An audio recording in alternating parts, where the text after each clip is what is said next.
Let's dive right into this explainer and crack open our historical case file on the world's absolute most infamous gem. Right now, it's sitting locked away in the Tower of London, getting stared at by millions of tourists every year. Today, we're throwing on our investigative historian hats to track the bloody path of the Kohinoor diamond. But to really understand this stone, we've got to look way past the sparkle. We have to examine the massive, centuries-long systems of power, extraction, and honestly, violence that totally surrounded it. He who owns this diamond will own the world, but will also know all its misfortunes. Only God or a woman can wear it with impunity. That ancient Hindu warning right there, that acts as a terrifying baseline for our whole investigation into the alleged curse of the Kohinoor. According to the lore, any man who wears this thing might rule the world, sure, but his destiny is ultimately going to be written in blood and ruin.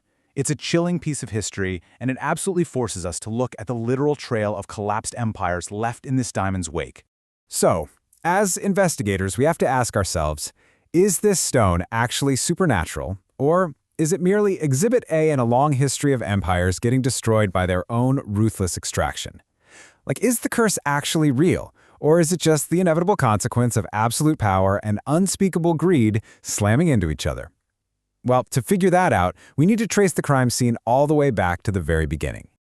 Part 1. The baseline. The original golden bird. To really understand the theft, we first got to look at what the subcontinent looked like before the invaders arrived. Long before it was called the Golden Bird and relentlessly plundered for its wealth, you had the original baseline, the Harappan or Indus Valley civilization. And these guys were incredibly advanced. We're talking 90-degree grid streets, perfectly standardized fired bricks, and literally the world's first covered drainage systems. Plus, they were running a vast, peaceful global trade network the Mesopotamians actually called the Meluha. So the entire foundation of this civilization was advanced, peaceful, urban planning and trade, not conquest. In fact, there's very little evidence they even had weaponry. Moving to Part 2, the suspects, profiling the invaders. Okay, let's profile the psychological modus operandi of the conquerors who eventually shattered this early peace. You really have to notice the stark contrast here. On one side, a civilization that generated wealth, and on the other, those who just arrived to violently extract it. The invaders used intense psychological warfare. For example, our sources point out horrifying tactics like using innocent prisoners as human shields right at the front lines of battle, intentionally trying to break the morale of the defending armies. They weren't just taking over territory, you see. They were focused on absolute, complete cultural erasure. To really wrap your head around the scale of this extraction, just take a look at this massive number, 16 million. Think about that for a second. The systematic brutality of Genghis Khan, for instance, was so incredibly far-reaching that today an estimated 16 million men alive right now carry his genetic legacy. It is a horrifying biological testament to his conquering footprint, and it just shows the sheer unbelievable scale of devastation left by these massive invading forces. But here's the thing, invaders didn't just target wealth, they targeted knowledge. And that brings us to the number 3. You see, invaders like Bakhtiar Khilji recognized that if you want to truly conquer a people, you have to completely destroy their history. So he targeted Nalanda University, which was this massive global center of learning at the time. His forces burned its library, a library holding 9 million manuscripts for 3 uninterrupted months. 3 months of just burning books. It was a highly calculated destruction of the subcontinent's entire intellectual baseline. Section 3. The Golden Cage. Jewel of the Red Fort. Let's fast forward to 1648, during the Mughal era. By this point, the wealth of the subcontinent had been consolidated into just unimaginable opulence. Shah Jahan built the magnificent Red Fort in Delhi, and right inside it, the Diwan-e-Khas, the hall of private audiences. Now get this, this room literally had a solid silver roof, and smack in the center sat the Takht-i-Taus, the legendary peacock throne. Shah Jahan actually housed the Kohinoor, right in the center of this extravagant throne. He basically created a literal golden cage of unbelievable wealth. Tracking the evidence here, this is where we really see the alleged curse strike. In 1739, the Persian ruler Nadir Shah invaded Delhi, and the massacre was so brutal, the lore says it literally turned the Yamuna River red. He looted the peacock throne and ripped the Kohinoor away to Persia. But remember that curse? Well, Nadir Shah was later assassinated by his own guards.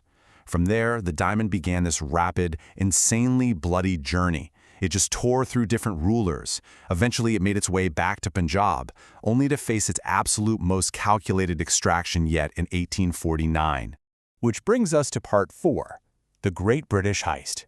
So, the diamond eventually returned to the Sikh Empire in Punjab under Maharaja Ranjit Singh. But when the British Empire arrived on the scene, their extraction methods were, well, they were far more calculated than a simple military raid or some bloody massacre. They basically systematized their heist in 3 really chilling steps, and these are absolutely vital to understanding the full picture here. They made sure to extract the mines, then the bodies, and finally, absolute wealth. They didn't just want the diamond, you see, they wanted the entire machinery of the civilization.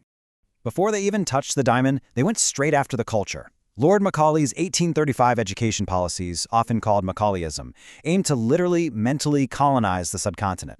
By replacing ancient Gurukul wisdom and local languages with strict British clerical training, the stated goal was to create a whole class of people who were, quote, Indian in blood and color, but English in taste and intellect. I mean, it was a total institutional erasure of identity. Concurrently, they needed something to fuel their global plantations, since slavery had been officially abolished. So they initiated the Gramithia system. They actually tricked desperate, starving Indians into signing these fake agreements, which the locals mispronounced as Girmit, committing them to brutal sugarcane labor in far-off places like Fiji and Mauritius. It was just this massive, sprawling system of human extraction, treating actual human beings as nothing more than disposable inventory for the empire. And then, we finally come to the last piece of evidence in this era, the actual wealth extraction.